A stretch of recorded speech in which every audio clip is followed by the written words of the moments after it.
The studio is now a little bit over halfway done its first season, and after last night's episode, I have to make a video talking about this. Usually I'll wait until a season is over for a show before I end up like talking about it, giving a review or anything like that. This isn't a review or anything, but it is just kind of talking about how I feel about the show right now and why I love it so much. But before we get into everything, what's good guys, it's Dimmy M7. Thank you so much for clicking on this video. Please hit that like and subscribe button. It would mean everything to me. So for anyone that may not know what the studio is, basically it's a show about this guy named Matt who becomes the head of this big film studio called Continental Studios. And as the new head of the studio, Matt has to deal with all the stresses and decision making that comes with that title. I mean, when you really think about it, the last maybe 6 or so months have been honestly amazing for television. We had season 2 of Arcane, which was fantastic. We had season 2 of Severance, which was amazing. And now we've got The Studio, which is a completely different show from those other two.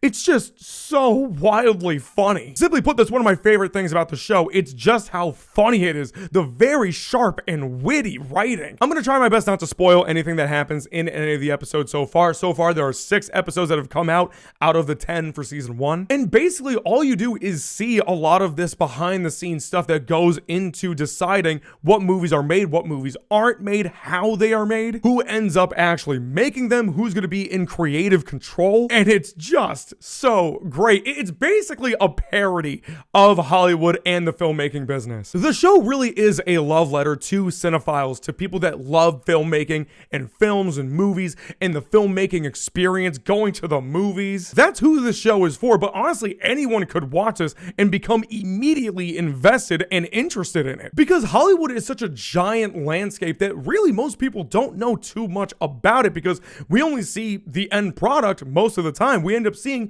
what ends up going in movie theaters. But the studio ends up giving you a peek behind the curtain, essentially, even though it's a bit over the top. As I mentioned earlier, Seth Rogen's character, Matt, is the new head of Continental Studios, and he is a huge, huge lover of cinema. He wants to make movies that people care about, that resonates with people, not a bunch of cash grabby nonsense. But he ends up finding out pretty quickly that that's easier, much easier said than done. Because as much as he wants to make these high concept, super high level, super sophisticated films that true cinephiles will appreciate, that doesn't mean it's going to do well at the box office. And at the end of the day, most studios, if not all of them, care about what happens in the box office. That's how they make their money. So he ends up finding himself in situations where maybe he has to sort of take a step off the gas and sort of, in a way, dumb down some of the properties he wants to make. And on the flip side, sometimes he'll try to put his hands too much into the creative process of some movies that really don't need it. And that's just another thing that the show does really well. It does such a great job at showing that dynamic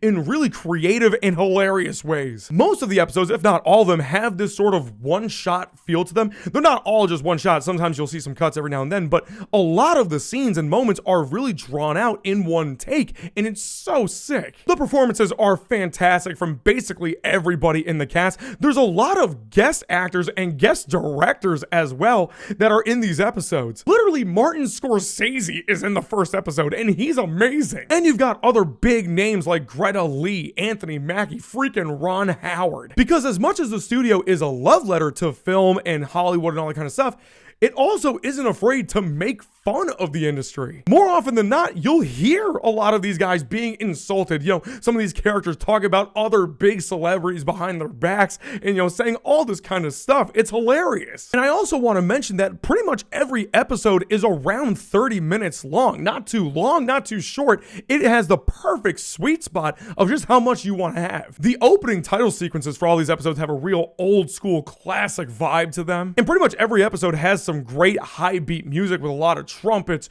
drums, cymbals, that sort of thing. It's great. And what's really crazy is that we see a lot of what the show ends up talking about and discussing. We see a lot of it kind of happening in real time with actual movies. Literally just the other day, a movie for Toys R Us was announced. They're making a Toys R Us movie. Going back to that idea of making things more accessible and streamlined versus more, I guess, quote unquote, sophisticated or complicated. So yeah, the studio is terrific. It has everything that you could possibly want in a show like this. Interesting and thought-provoking ideas about cinema and about art and how you want to display that art. Some truly laugh out loud funny moments, and subject matter that isn't afraid to take itself too seriously or make fun of itself. I have no doubt in my mind that the show will end just as great as it has started, and I really hope that we get some more seasons going down the road. Please check it out. I would highly recommend it. Now, for those of you that have been watching the studio like me, please let me know in the comments what you think about it. And until next time,